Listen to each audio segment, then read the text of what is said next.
भाई पूरण हो या लाठर, मैं एक बात आपको बता देता हूँ कि जिस वक्त पहले सुसाइड मामला सामने आया था तो मैंने अपने साथियों को ये बताया था कि ये सुसाइड नहीं है, असल में ये हत्या है। मुझे ऐसा लगता है इस एंगल पे कभी जांच नहीं होगी और पुलिस वालों को भी काम करना आता है और बाकी लोगों को भी पता है कि किस तरह से सबूत छुपाए जाते हैं।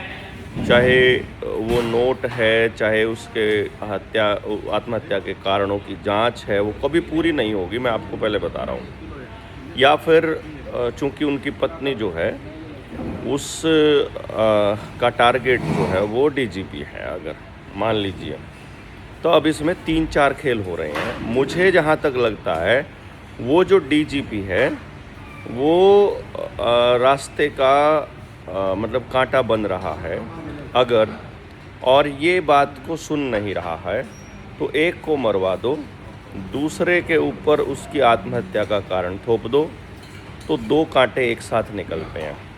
कल को उसकी पत्नी गीता बुक्कल के खिलाफ या किसी और रिज़र्व सीट के ऊपर चुनाव लड़ने लगे तो मेरी बात को आप याद करना कि फिर आपको कन्फर्म हो जाएगा कि ये सुसाइड नहीं था, फिर ये हत्या थी।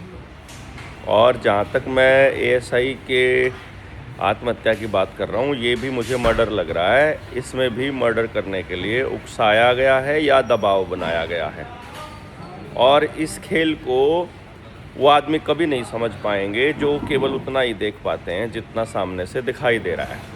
इस चक्कर में मेरे खिलाफ एफआईआर भी हो सकती है और अफवाह फैलाने का भी जुर्म हो सकता है, पर एक एंगल तो देना बनता है और इनकी बात सच आना भी बनता है।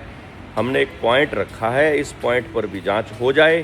क्यों ना ऐसा हो कि दोनों की जांच न्यायिक किसी न्यायालय के किसी न्यायाधीश से हो, रिटायर्ड जज से हो।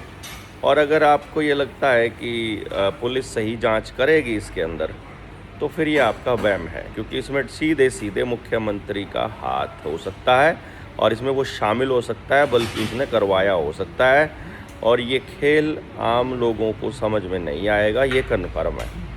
बाकी आप क्या सोचते हैं, ये एक बार कमेंट में ज़रूर लिख के बताइए।